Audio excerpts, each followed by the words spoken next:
podcast. Downloadcontent.com.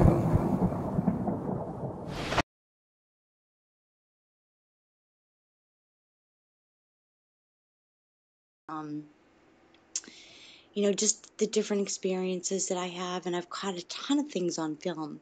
If I feel something around me, I'll take a picture, and I always catch something in the photos. Yeah. Well, one night I was laying in bed. It was about 4 o'clock in the morning, and I couldn't sleep. And up above to the right side of my head, I heard something talk in this language that I've never heard in my whole life, ever. And, I rolled over and tried to go back to sleep, and finally I was starting to fall asleep, and then I heard it again. So this is just it keeps going on. And then another night I kept hearing Enoch, Enoch, Enoch. This went on night after night after night. And it just didn't stop. And then, I was getting all these different signs through people on Facebook talking about it. And I'm like, what is this book? What is this book? And I could never fully understand it.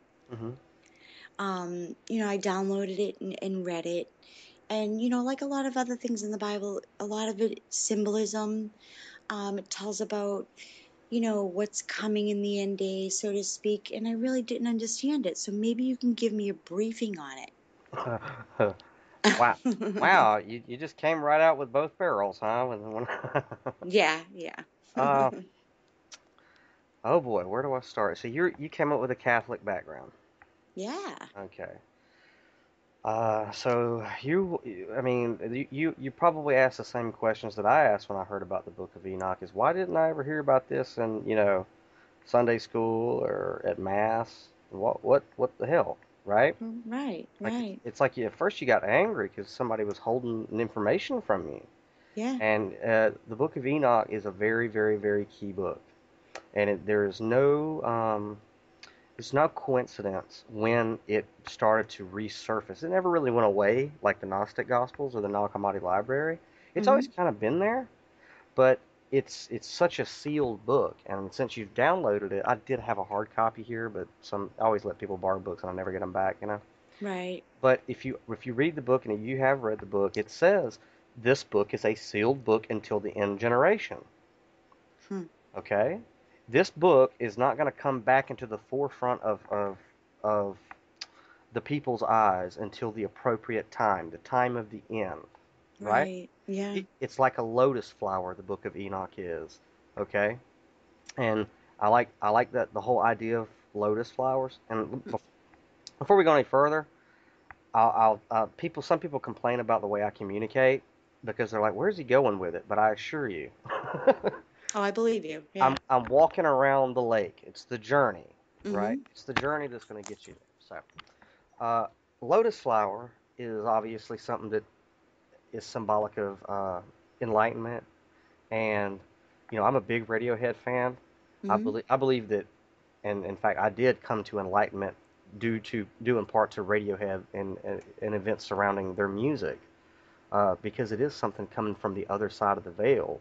The band is just the device to transmit this truth. The truth is coming to us at every angle, through theater, through movies, through literature, through the internet, through music. Right. And whenever we are focusing on people, and I don't want to, bash Alex Jones, people like that have a place. But whenever I'm sorry, there was some music playing in the background.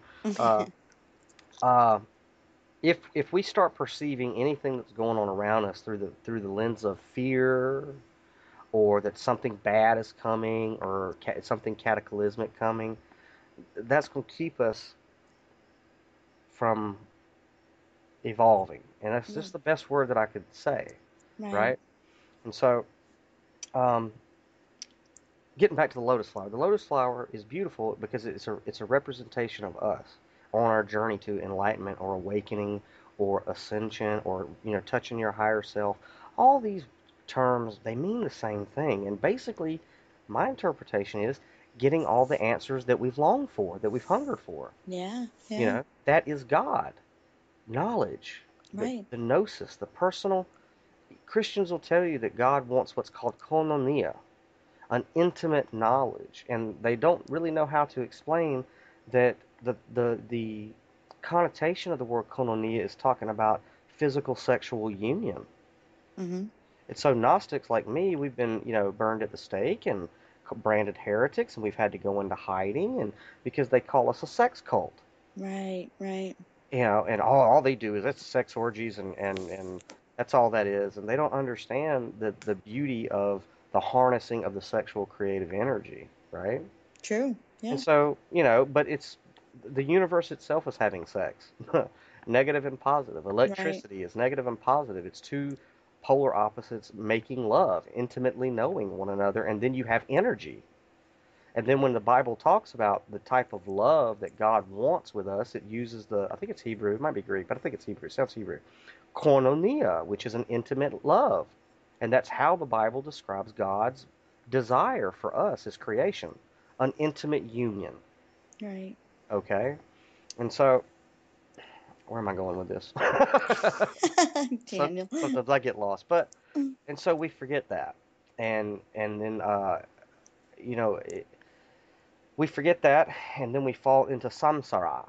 The present tense that we find ourselves in is samsara, the life wheel. Right. The wheel of life and death and rebirth and reincarnation, the cycle.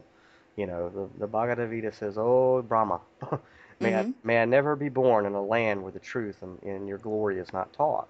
Right? The truth is the truth. Right. It's everywhere. It's gnosis. It's that intimate knowledge, and Hindus call it samhadi.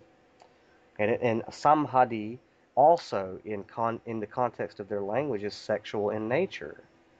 Not like pornography sexual in nature, but that type of union where your mind, your spirit, and your body become one. Exactly. Yeah. A knowing, just a surrender to one another's, and this is why we talk about the age of Aquarius and the feminine divine is coming back in. It's this, the universe, the energies are having this love making session, and we are in this part where it's the foreplay of this great thing that's happening on our planet, you know. And so the story of the lotus flower is that it's this pod that grows out in the swamps of Asia, and it falls into the mud. It grows out in marshes and stuff, right? And that True. and that rep, Yeah. that represents our highest self. That the highest part of us that is divine. Okay, that pod. And it falls into the marsh, into the mud, into the muck, into the mire, and it begins to sink.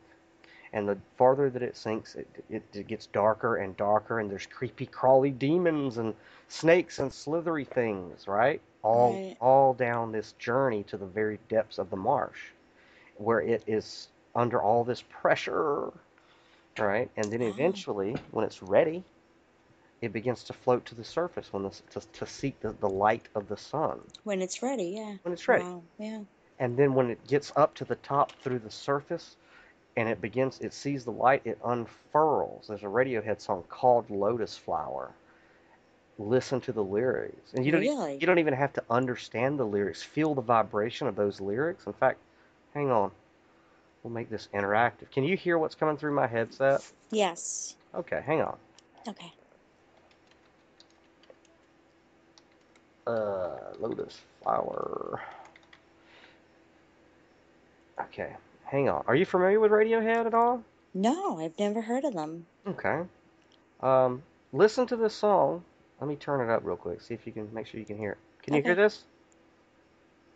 Can you hear that? No. Not at all? Nope. Okay, well, I'll send you the link real quick, All right. Cool. and I want you to listen to it. Mm-hmm. And before I do, actually, let me finish the story of the lotus flower. Okay. So when it gets to the surface and it sees the sun, it begins to unfurl, and then it rests calm as a Hindu cow above all that ugliness. And scientists still don't know how.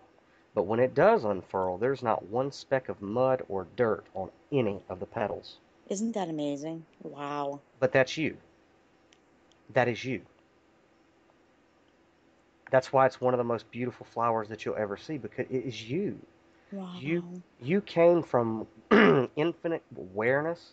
You came from the most divine and peaceful and creative, powerful and benevolent force You are God. And you wanted an intimate knowledge of yourself. And so you chose to become a pod. And like Jesus, it said that Jesus was the King of glory, but he humbled himself, putting on this weakly flesh. Why? To experience himself, to know thyself, man, and you will know the worlds and their gods. Christ, the preeminent one, the pre-existent one, took on a body of weakness and flesh. Okay? Now, the Bible says, okay, people say, well, Jesus is God in the flesh, so he knew everything. So there's nothing for him to learn. But that's not what the Bible says at all. The Bible said that there is something that God had to learn. You want to know what it is? What? It says that he learned obedience. Wow. Think about that for a second. There was something that an all-powerful God who's always existed, will always exist, and there's nowhere that God's not, didn't know something because it was the most powerful thing. It had to submit to itself and learn obedience, something it did not know or have a concept of or grasp. But that's kind of tricky if you know that you're God, right? Right. You have to make yourself have amnesia and forget that you're God. You have to become that lotus pod. Unbelievable. And then you have to fall into the depths of the material world and the world of samsara, the world of suffering. And you have to go through all these horrible traumatic experiences, and everybody's been molested at 5, and it's usually a relative, or they've been beaten, or everybody on the face of this planet has been traumatized before the age of 6 years old. Everyone. Anybody who tells you they haven't's lying or don't remember or don't Right. understand what trauma is. But that was Right. deliberate on God's part to make itself forget it was divine so it could learn obedience. And, That's amazing. Wow. I mean, yeah, this is all around us. So we are that pod. We are that beautiful uh, lotus pod that willingly fell into the ugliness of the world. Now, in this new age, you hear light workers, Yeah. right? I'm a light worker. I'm a I'm a Messiah seed, and I'm not bashing any of that. Those people they're evolving. Now, Hmm. the terms may seem a little bit tongue in cheek and a little corny and cheeky, but they're getting the idea. They're having a genuine experience, Right. and it's this. They're coming towards the surface. They've reached an incarnation where they've done this shit enough to where they're okay, all right, it's time for another game. Yeah. you know, that is what evolution is, and that's what's been going on, right? So Jesus is that's why I can't stand when spiritual people bash Christians or Jesus, because Jesus made enlightenment simple, really. And okay, and this is the best way I know how to explain it is people would call Jesus the Messiah, right?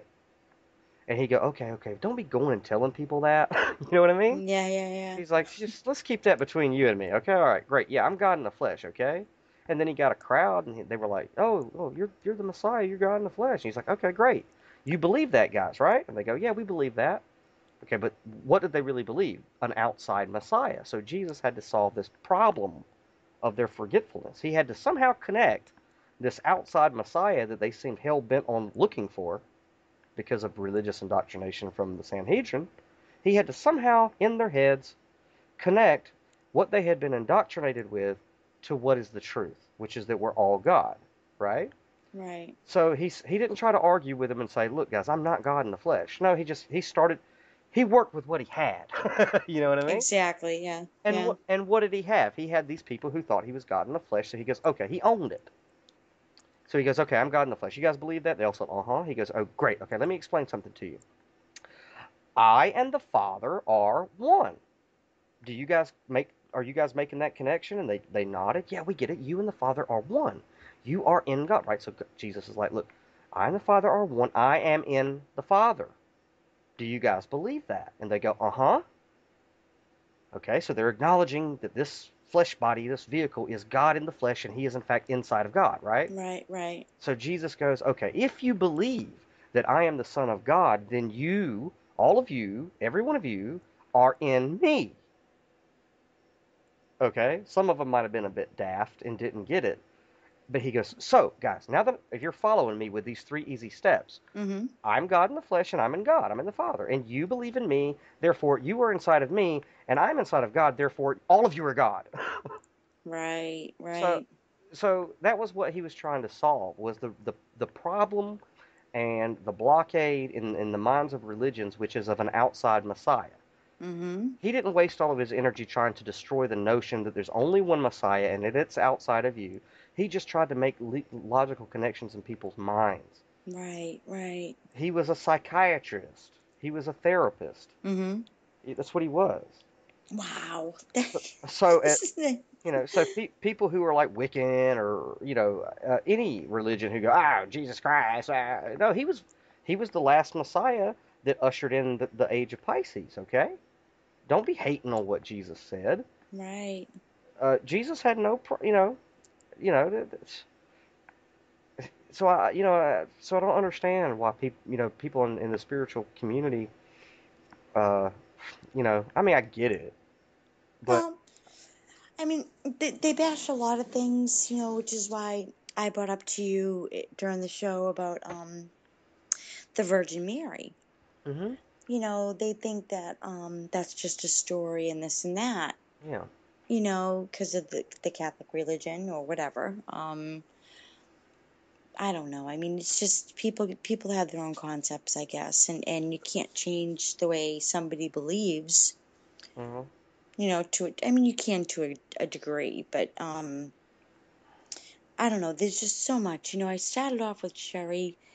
I've been told many times that I'm a witch and that I'm a Strega witch, which is an Italian witch. I had no idea what that meant. hmm Um, and the things that I can do, Daniel, just would totally freak you out. no, it wouldn't.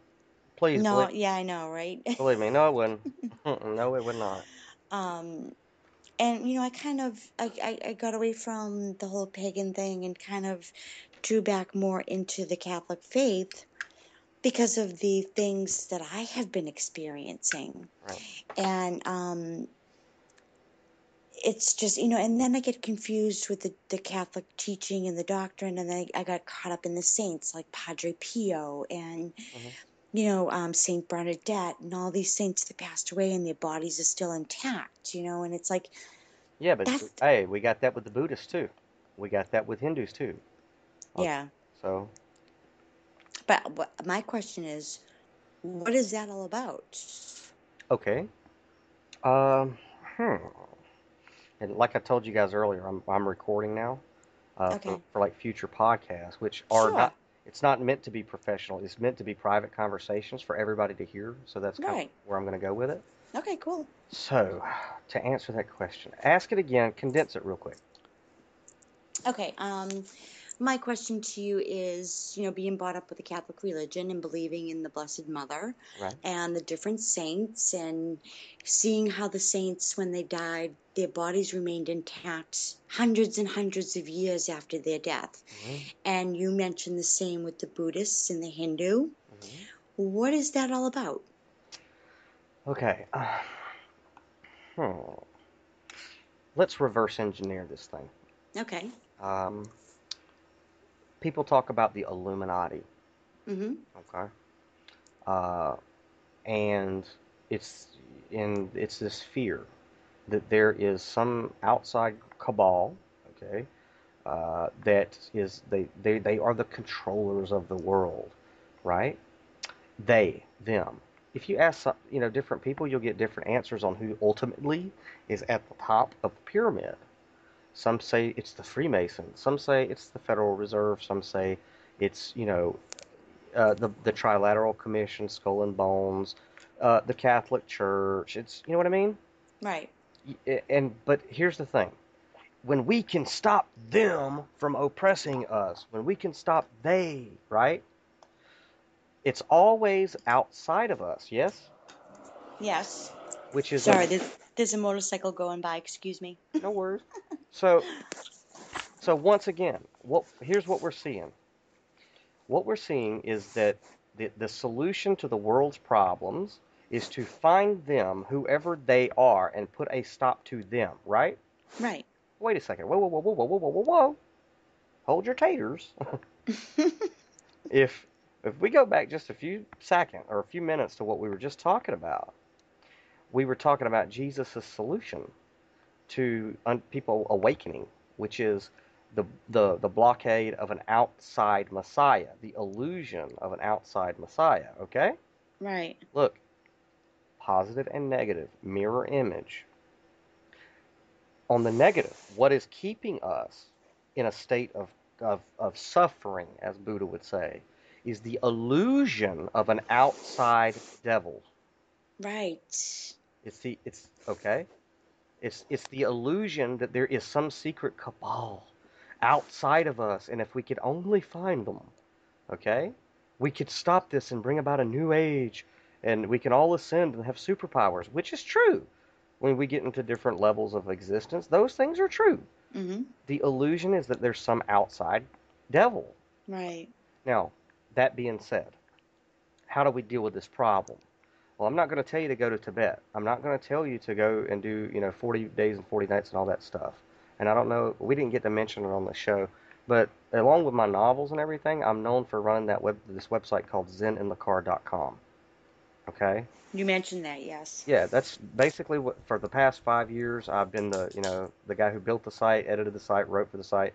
There's also Zen in the Car, the YouTube channel. So I also do videos and stuff, right?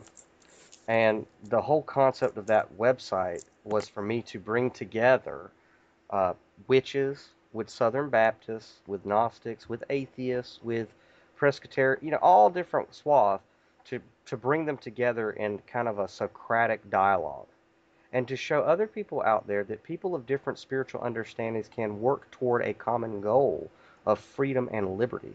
Right. Because I believe in my activism and I believe the Constitution is an inspired document, which I try to be very politically active because that's important to spiritual people. And I found when I started that site that people were either in the material world so much that they were political and they believed that they could change the political system and that would do it. And then I would go to my meditation center where a bunch of people are practicing Reiki and meditation and crystal reading, tarot card reading, and all that, and they don't want to have anything to do with politics at all.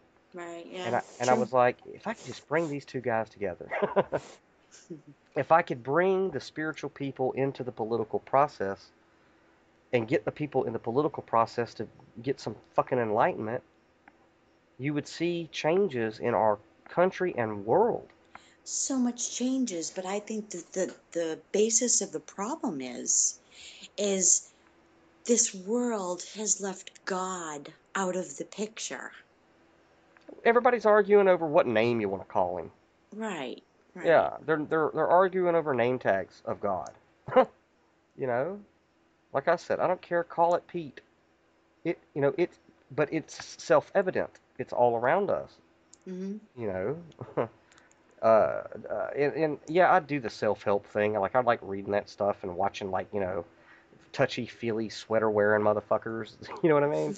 They're like, if you just say affirmations, you know what? I'll sit there and watch that horse shit because Yeah. and go through the whole fluff of, oh look, I'm so enlightened. I've got a jug of water beside me, and when I start my YouTube, and I'm not calling out names, but I'll start my YouTube video, and just to show you how enlightened I am, I'm going to record 6 minutes of me sitting in silence before I start talking because I'm so, you know what I mean? Shut the fuck up. I'm enlightened, okay, Rhonda? I'm just as enlightened as Buddha or Jesus or anybody else, and I love listening to hip hop. I like smoking my cigarettes every now and then, which I am putting down. But I'm a real person. I live in 2016, Right. okay? Yeah. I don't live in a world where it's conducive for me as an enlightened person to live in a fucking cave. Exactly. And Like they teach, you yeah, know? I yeah. know. I know. I so get that. I You, so get that. Yeah, we are modern enlightened beings, which gets me to the idea of what is the return of the Christ, which let's take that and just remember that, but we'll talk about it later. So, that being said, let's get back to this whole outside them thing, right? Yeah.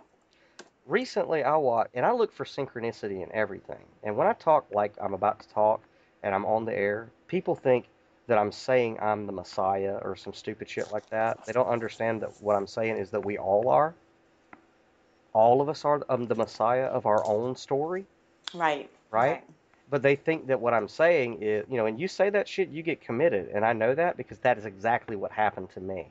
Oh, big time. Big time. That's what Yeah. happens. And Alan Watt said, if you wake up in America and you say, oh, I am God, then you're committed. And they put you on meds. If you do that shit in India, your family says, congratulations, you finally figured it out. No kidding, huh? Yeah, yeah, yeah. I mean, one of the tests for schizophrenia is, does this person believe they're Jesus Christ?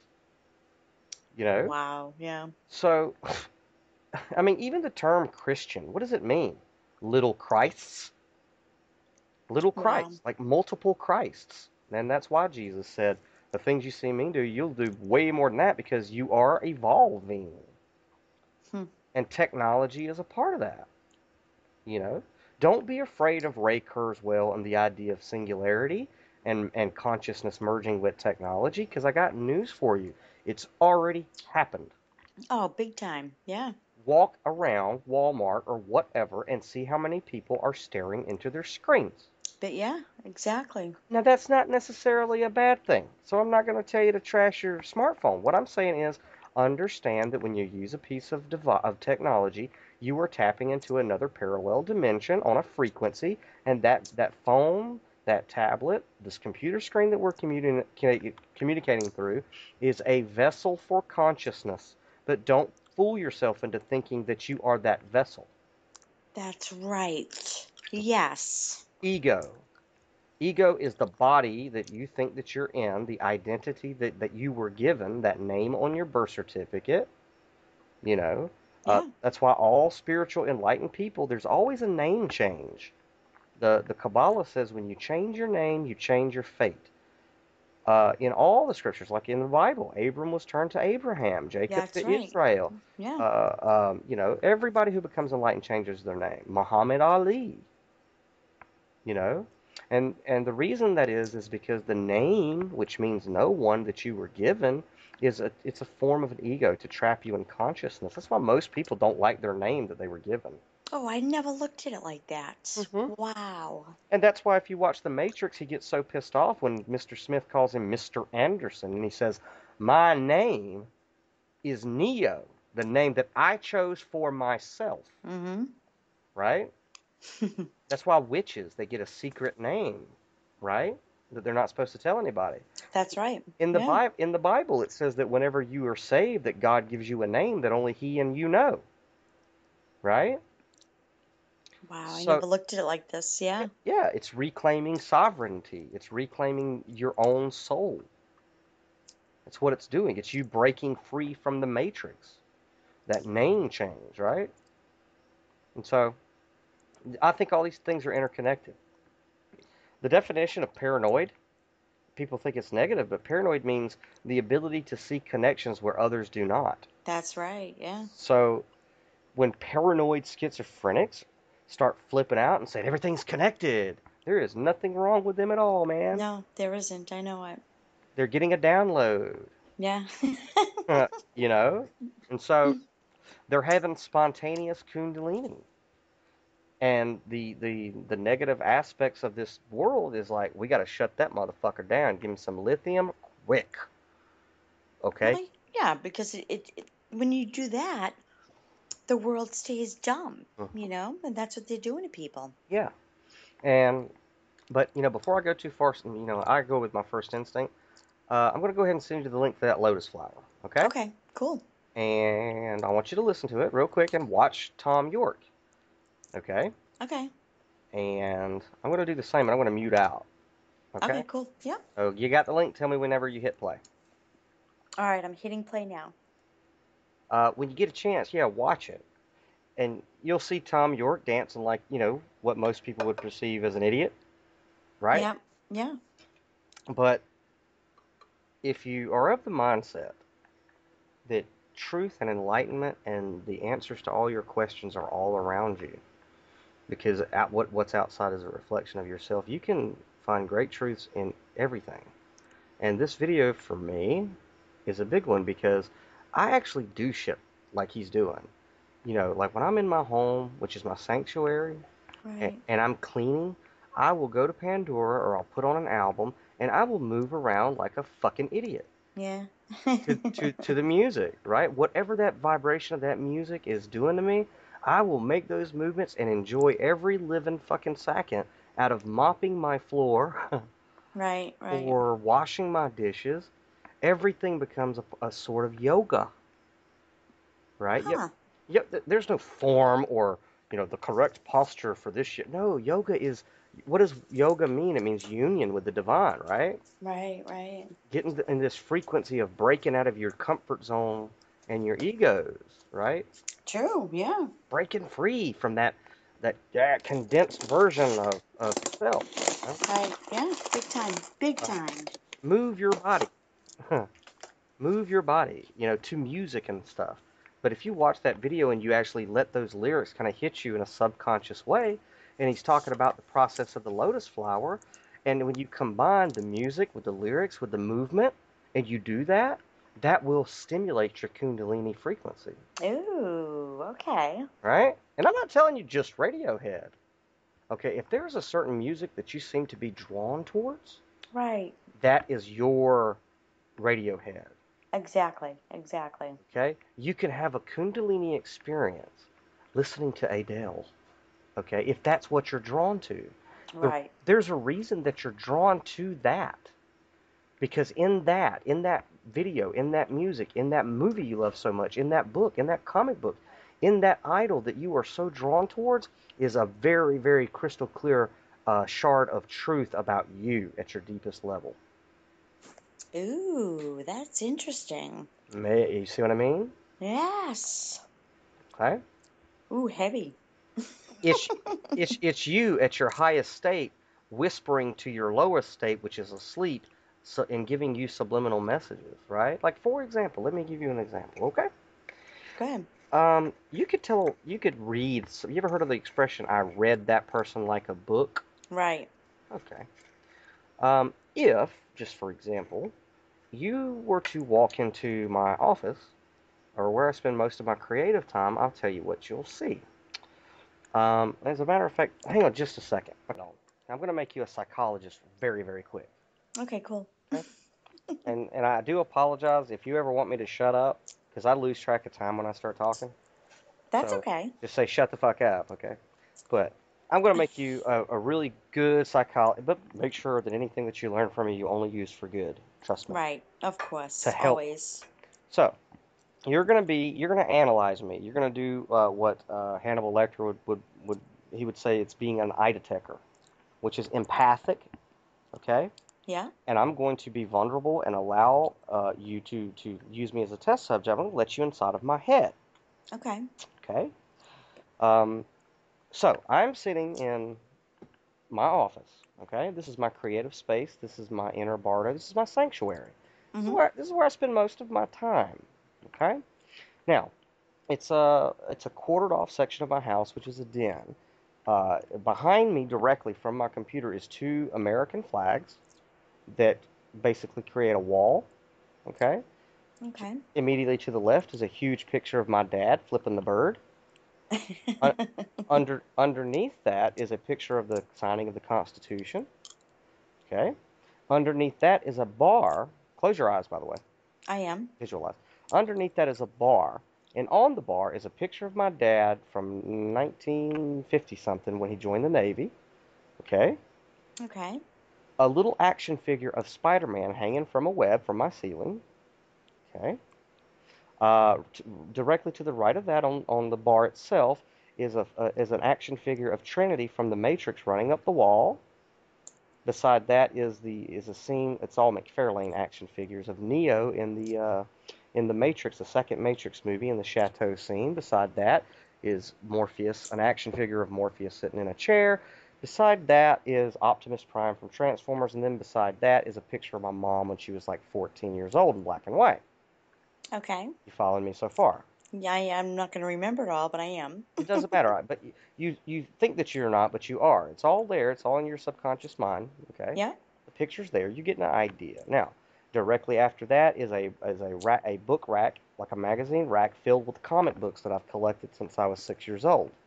Cool. Okay, Superman. Well, not Superman. I'm more of a Marvel guy, so it's mostly Spider-Man. Okay, Okay. mostly Spider-Man and Marvel characters. To the left of that is a huge, like 8 foot by 8 foot poster of the first Iron Man movie. Cool. Okay. Beside that is a poster from Star Trek Nemesis. Now, this is off to your left shoulder when you're sitting in front of it, right? Well, yeah, from where I'm looking. Right. Okay. Underneath that is a picture of the three hot chicks from Final Fantasy X. Mm-hmm. Okay. Beautifully cartoon character female bodies. That's art to me. Okay. Right, yeah. The feminine form is a beautiful thing.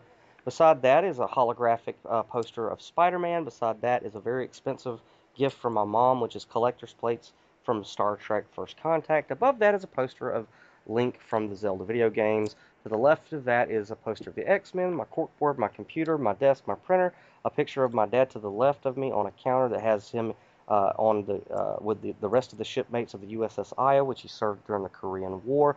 Above that is a signed autograph picture of Avery Brooks, who played Captain Sisko on Deep Space Nine of Star Trek, who I met. Above that is a picture of Captain Kirk and the crew of the first Enterprise from the old show.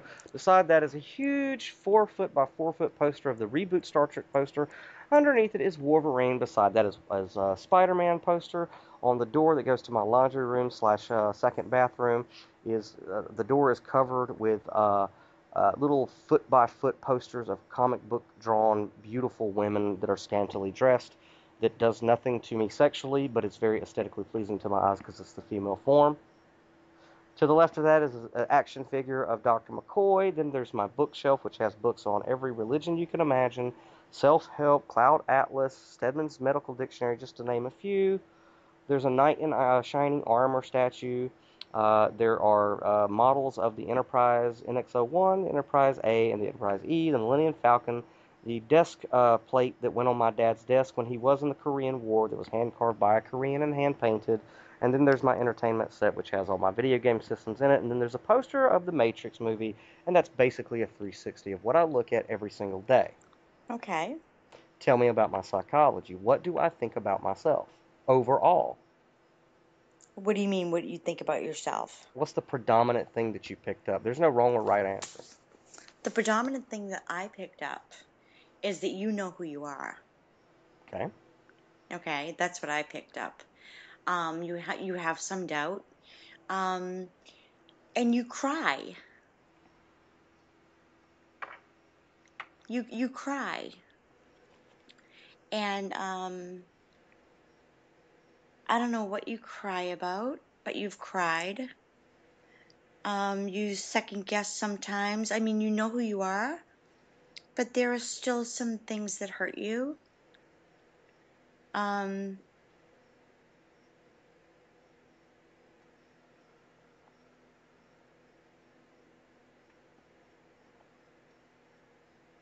I don't know, but that's what's coming through for me right now with you is you, I don't know what you cry about, but I'm seeing that strongly. Mm-hmm. Okay. Very good. Now, let's break it down. How did you get that from what I surround myself with daily? All right. Because what you surround yourself with daily is what is there to make you happy. True. Uh, But let's remember that what I look at daily is an outer reflection of myself. Okay. So let's go back around the room. Okay. Okay. Uh, Go ahead. You there? I'm here. I'm Okay. here. I'm scanning your room. Hold on. Mm-hmm. Well, let me take you around the room. Okay. Okay. Obviously, I'm a patriot. I have American flags all the way around me. Okay. Yes. I believe in honor and duty. I believe in freedom and liberty. Right. I have a great reverence for my parents. Mm-hmm. The Bible says, when the only of the Ten Commandments that has a promise is the one that says honor thy mother and father. Right. Okay. Mostly, for the most part, I'm surrounded by action or superheroes. Okay. From all different swaths, superheroes, icons like Spider-Man. Right. Well, what made Spider-Man become Spider-Man?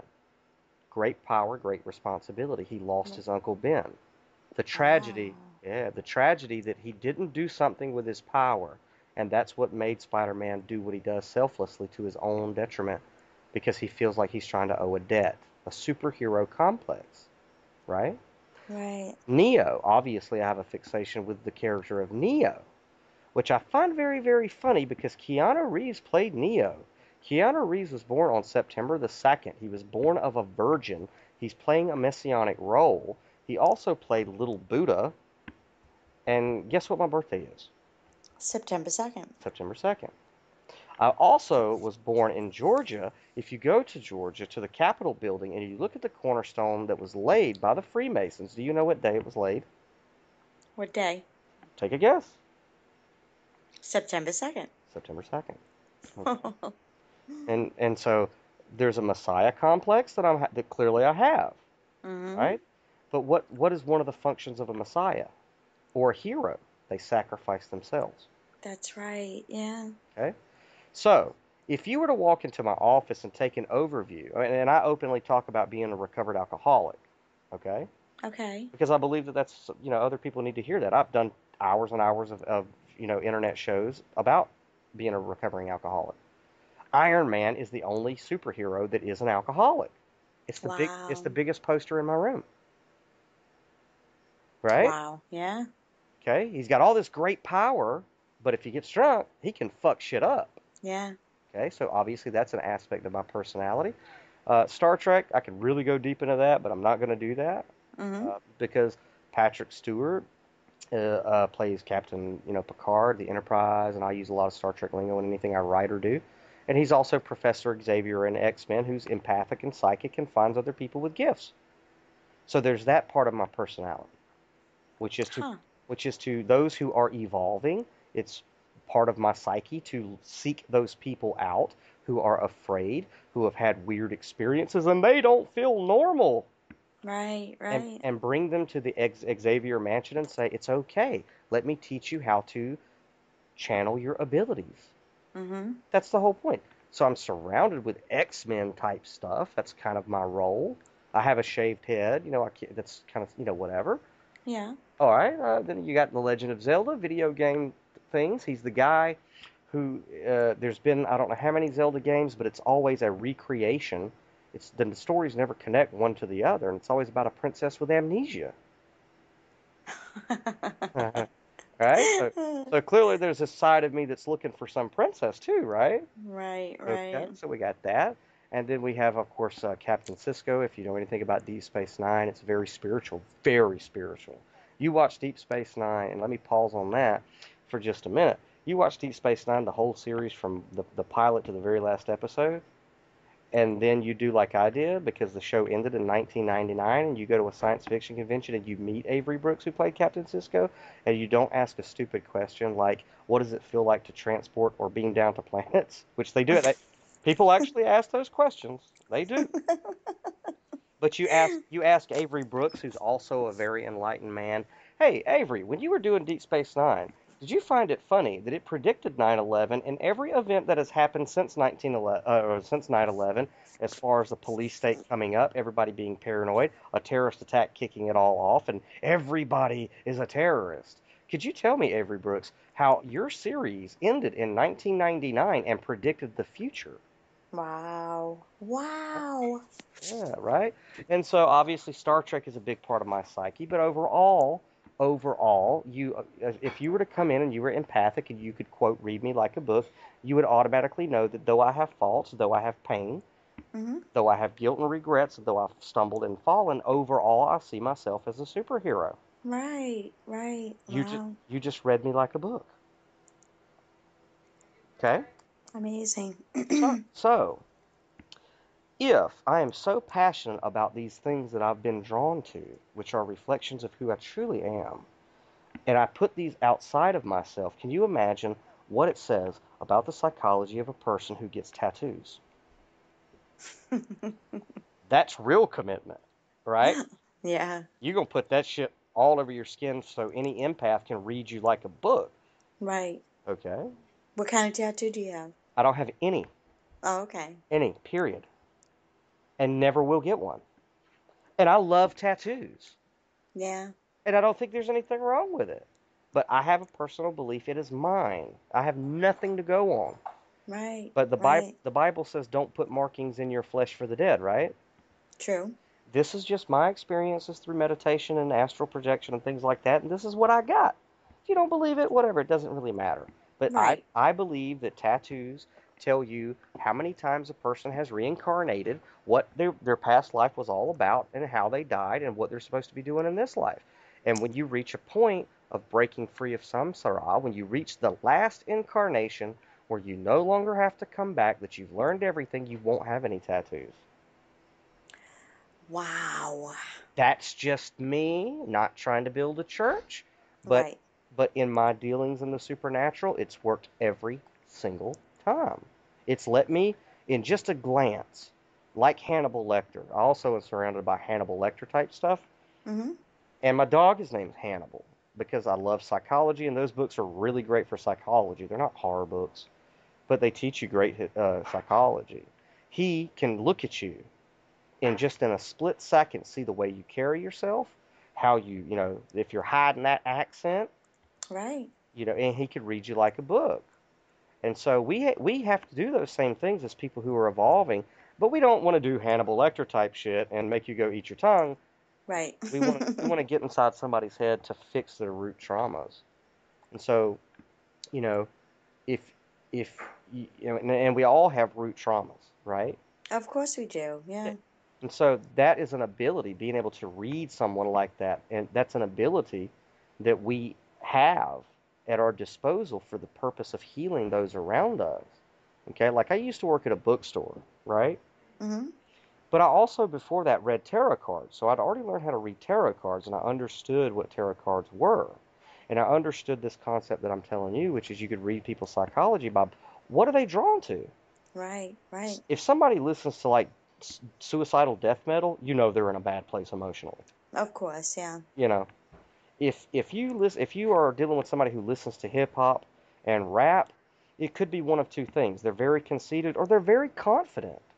Right. Because Right. if you need a boost of confidence to get out of a rut, put Eminem in your fucking head Yeah. and pretend that's you singing. Because No shit. ultimately it is. Mm-hmm. You know, it's not. I got a sign in my office that says I'm not arrogant. I'm just better than you. And people confuse arrogance with with a negative thing. Ah, you're so self-centered. No, look, I believe in myself. Right. Right. It's different. Yeah, it's different to be confident. You know. Uh, when I was committed, which I openly talk about, it's something I'm ashamed of because it was forcible. Mm-hmm. It wasn't a voluntary fucking thing, that's for sure.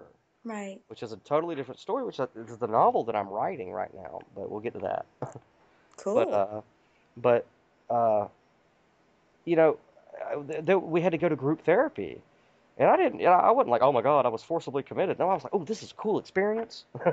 I know. Right. Never been Wow. never been to a nut bin before. Let's see what happens. Let's see what shakes loose, right? What am I going to learn? Who am I going to meet? Because the Bible says, be careful when you entertain strangers, because you may be entertaining angels unawares. Angel, Wow. Angels always appear as homeless people or quote unquote crazy people Yeah, that they do. that the masses stay away from. But those are the motherfuckers that are from a different dimension, man. That's true. That is so true. I believe that. Absolutely true. Absolutely true. Those are the Yeah. motherfuckers that know what they're doing. So I'm like, oh great, I'm in the best place possible for my spiritual evolution. It's in a nut house, right? No kidding, right? Right? I'm about to meet some extraterrestrial dimensionals that are walking around in holographic bodies that look like humans that are gonna tell me some great shit. That's true. And I look for them even at the grocery store. I look for them walking by them. If I walk by them and they look at me funny, I'm like, that's one right there. Yeah, sure, You sure. know? Yeah, Yeah. and when I went to group therapy, the psychiatrist who was clearly an angel, he kept saying, "I'm a genius. I'm a genius. I'm a genius." And this one girl who had been committed there for a lot of trauma, she says, "Why do you keep saying that? You shouldn't say that." And he looked at her. He's an old black guy. He's cool as a cucumber. He looked at her with this cavalier look, and he smiled. And he says, "I like to hear myself say that I'm a genius. I just like to hear it." He says, Is he says, when I hear it, it sounds good, and I believe it, and then therefore I am. wow. Yeah, man. I'm so depressed. Well, you're absolutely correct. No shit, right? I'm Wow. such a victim. Mm-hmm. You got that shit right. You said it. Right, right. Okay? That's your power.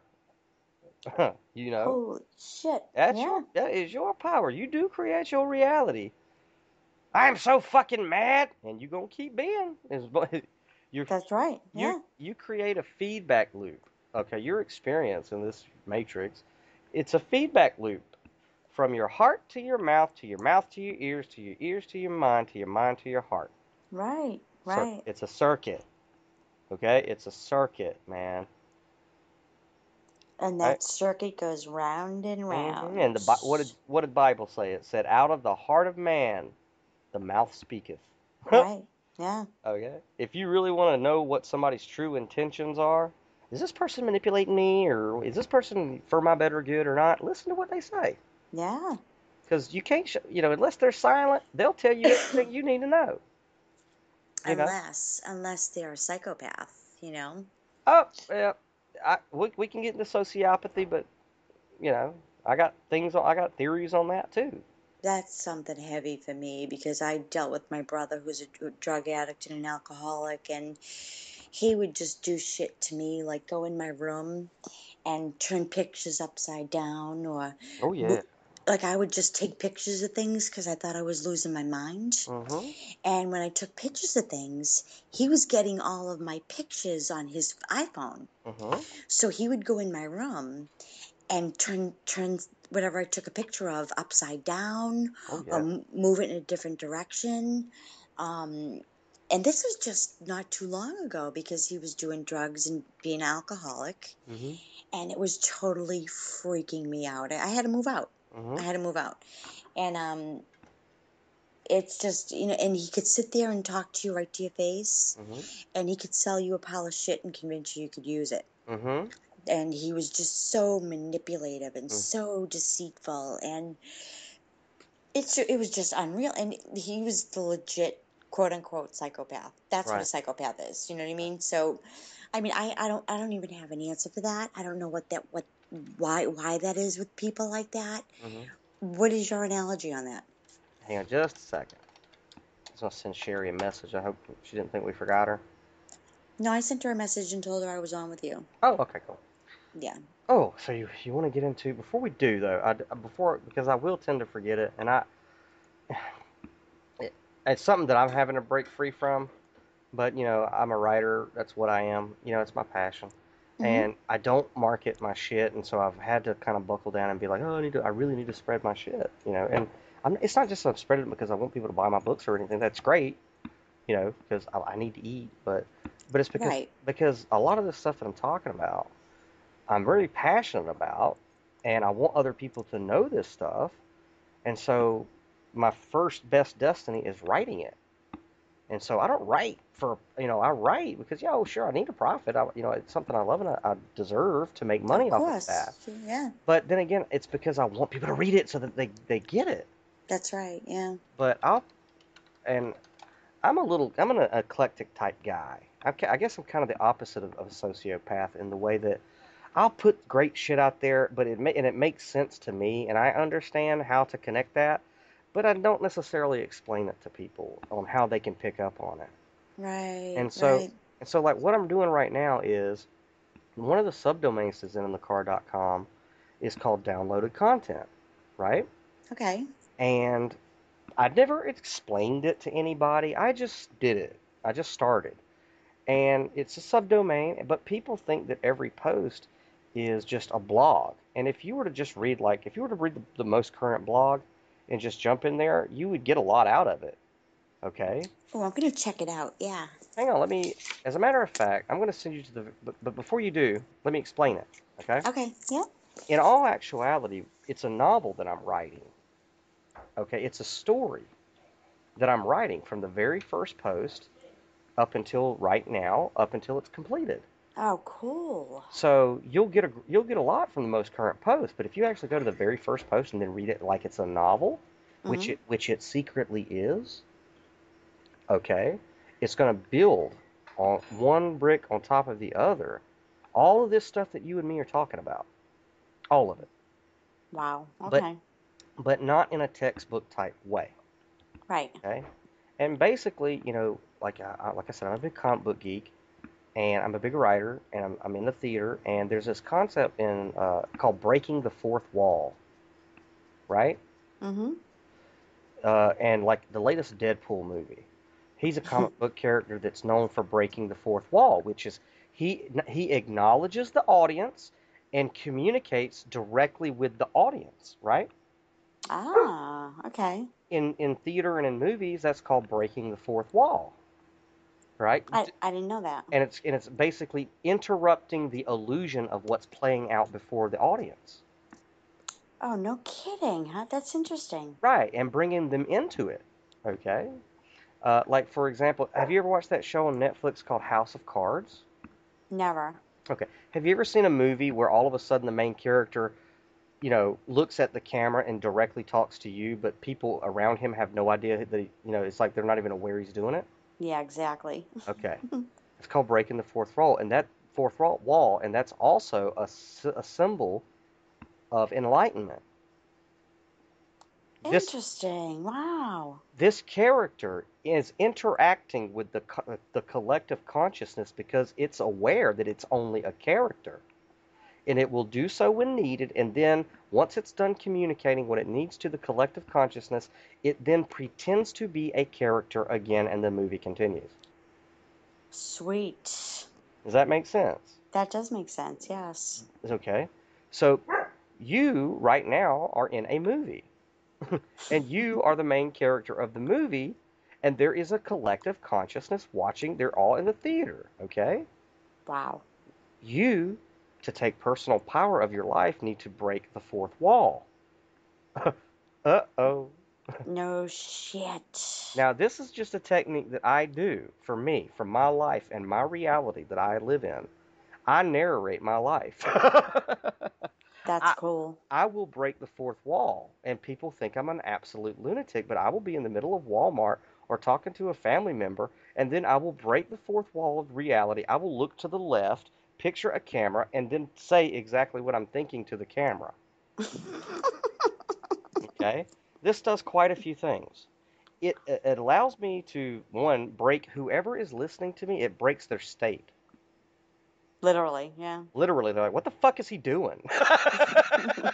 Right? Yeah, What yeah. what the fuck? And of course they're aware. Unlike in a movie, they go, "Who the fuck are you talking to?"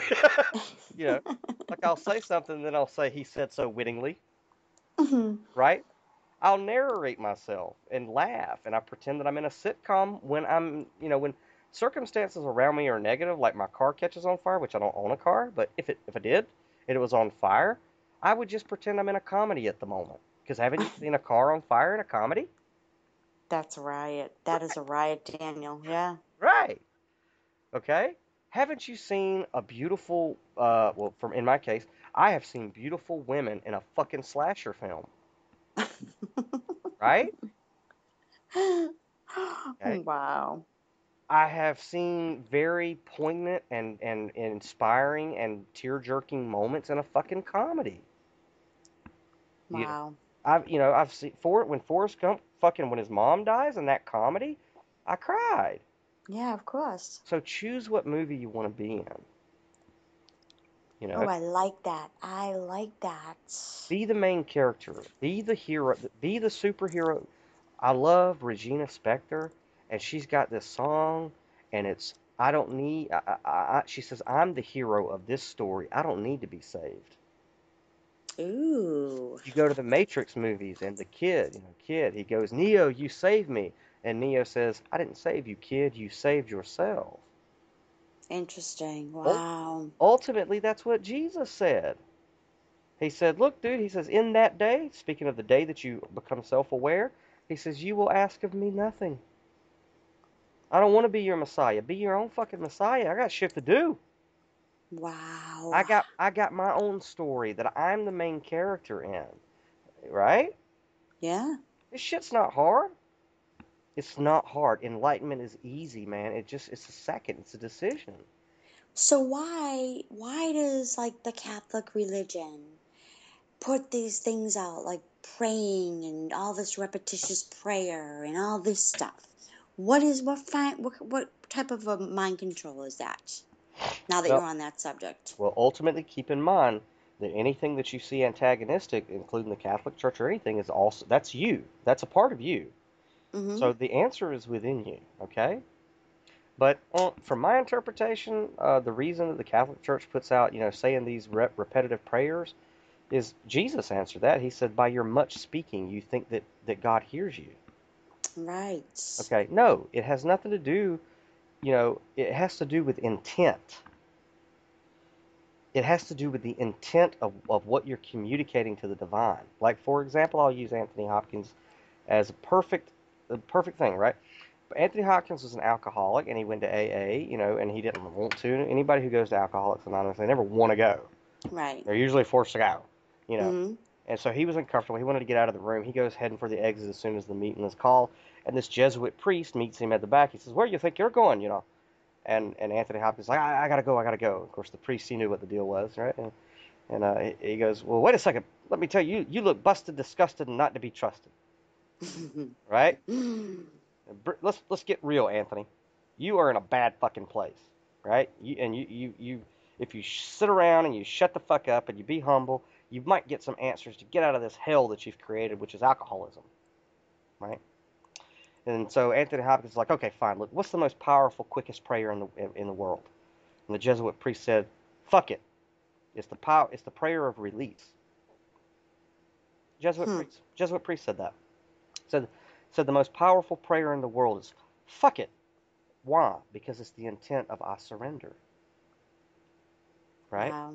Of letting go, Right. like Tyler Durden would say, just let go. Right? Yeah. So the repetitive prayer is to keep people distracted from. It has nothing to do with the prayer or remembering mantras or any of that horse shit. Those are ideas and those are concepts. They're not supposed. They never were intended to be rigid forms of reaching enlightenment. All they are is a coat rack. Right. It's a Right. structure. It's a structure. I do yoga by feeding my fucking dog, and those postures are just as strict and adherent as whatever lotus and the downward dog, and all that shit. It has nothing to do with form. Has nothing to do with the sayings. It has to do with intention. That's why magic works. You Hmm. you could call it magic or prayer. If I light a candle with the intention of it going to Shiva, and me lighting that candle in my conceptualization of God as Kali and Shiva, and I say, Kali, Shiva, with this intention, I want you to please protect my loved ones. That is just as effective as somebody saying one Hail Mary or 500 Hail Marys for the same thing. Right. Because it's not the words and it's not the outward anthropomorphized version of what you're sending it to. It's the intention and the vibration that you're sending it with. Ah. Okay. Okay. So, if doing Hail Marys raises your vibration, then you say all the Hail Marys you want, Right. okay? But if you don't feel any vibration or really feel that there's an intent behind it, you need to discard that. It's not serving you. Right. Right. Okay. Because Buddhists have prayer beads too. Catholicism didn't come up with that shit, Right. okay? But it's a concept. Mm-hmm. Every religion is true, but every religion is also a lie. Wow, this is fascinating. You are just blowing my mind. Sorry. But you know what I mean? Yeah. And it's because the Old Testament, it says, hang on, and I'm going to look up the exact verse in the King James. Hang on just a second. Okay. Excuse me. Yeah, here we go. Okay, so, and I love the King James because it's not deleted as much as these newer versions. All right, in Proverbs 25:2, right? Yeah. It says, "It is the glory of God, okay, to conceal a thing." Okay, right? It is the glory of God to conceal or hide a thing, but the honor of kings is to search out a matter. Wow, so everything has to be, it's kind of like everything has to be searched for. Right, man. Right. Does that And make sense? Like you exa- have to do the work. you have to, because it's not for it's not for those who aren't worthy. They're not ready yet. Even Jesus taught having a secret doctrine.